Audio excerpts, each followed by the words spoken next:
1998 मायथाइयाव गायसनजानाय खाजियामाथि गामिनि गंसे बाथौ थानसालि।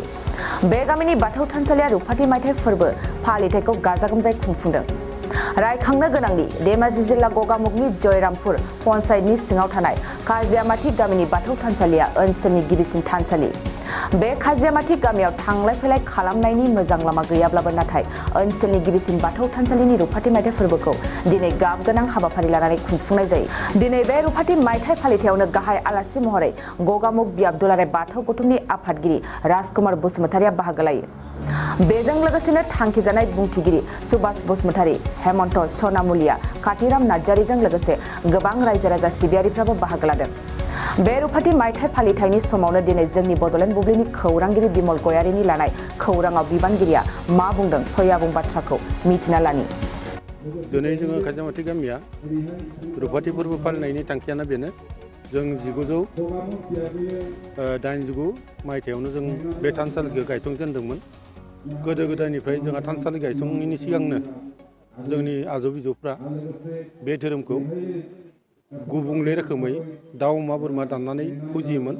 नाथाय जाय समनिफ्राय फोसाबलु मुगायाव फोसाबजानायनि गेजेरजों दुलाराय बाथौ गौथुमा जेला 1992 मायथाइनि 12 मेयाव बे धोरोमखौ फोसावनो आरो फोगोमनो जिबायदि नारानाथा नाजानायनि गेजेरजों बे जोंनि हालामावबो बे दोहौआ सफैदों आरो बे दोहौनि गेजेरजोंनो जोंनि गामिनिनो बिथां रुंसारि हनिराम नार्जारिनि दैदेननायाव गासैबो गामिनि रायजो राजाफ्रा बिबार फिथाइ बावथायखौनो नाजावनानै 1998 मायथाइनि 22/1/98 मायथाइयाव जोङो बाथौखौ गायसंजेनो आरो गायसंजेननाय समनिफ्रायनो जोङो दिनैसिमहालागै बाथौ आर'ज लादों आरो आर'जनि गेजेरजों सोरनिबा न'खराव बिदिनो दुखु आफोद जायोबा बावबो आर'ज गाबदों आरो बेबायदि रोखोमैनो जोङो बाथौसालियाव न'खरफोरनिफ्राय सानफ्रोमबो मोनफ्रोमबो मंगलबाराव जोङो न'खरसे रानलायनानै जों बे बाथौसालिखौ दिनैहालागै आर'ज गाबबोदों आरो आर'जनि गेजेरजोंनो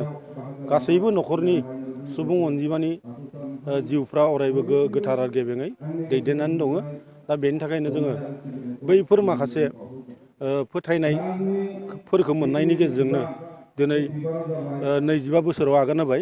बे 25 बोसोरनि थाखायनो जों दिनै रुफाथि फोरबोखौ फालिनो आखायाव लानानै दिनै जों फालिनाय जादों। रुफाथि मायथाइ फोरबो फालिदों। जेरै बिथांमोननि बाथौ गायसनजेननाय 1998 मायथाइनिफ्राय दिनैसिम 25 बोसोर जाबाय। बिथांमोना खोब मोजाङै फालिनायखौ आं नुदों। आं जेला लाइजामखौ मोन्दों अब्लानो खोब गोजोननाय मोन्दों।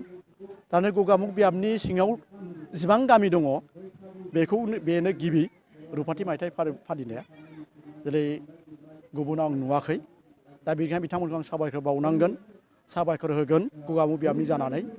जाय बिथांमोना गागि मावथिगिरि गामिनि आफादगिरि नेहाथारि बिथांमोननि मावसा बिथांमोन लोगोसे बानजाय आफादनि आफादगिरि नेहाथारि जों बिथांमोनखौ गासैबो जों साबायखर बावखानांगोन।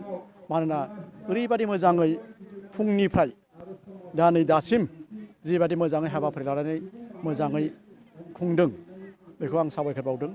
लोगोसे बिनि गेजेराव सावरायमेल लादों आरो जिहेतु सावरायमेलखौ लिंदों जोंनिनो गगामुग बियाबनिनो जेरै आफादगिरि आंखौ लेंहरदों आरो गाहाय नेहाथारि हेमन्त सनामुलिखौ लेंहरदों। लोगोसे आंनिनो लोगो आफादगिरि सुभाष बसुमतारि, लोगोसे बोखावजाय लखिमपुर जिल्ला बाथौ गौथुमनिनो लाइमोननि आफादगिरि बिथांखौबो लेंहरदों। जोंनिनो बियाबनि बुंथिगिरि कातिराम नार्जारि सार बेखौबो लेंहरदों आरो माइनाव आफादनि नेहाथारि मिनति बसुमतारि दैमारि बिथांखौ लेंहरदों आरो जयरामपुर पन्चायतनि आफादगिरि जाय बिथाङा खोनानो मोनबाय दिनै जिथु मन्दिर अनसुंथाइ होदों बिथाङा खोनानानै आं खोब गोजोननाय मोनदों। बिथांखौ आं साबायखर बावनांगोन गगामुग बियाबनि जानानै। दा खोब डिसिप्लिन नुदों।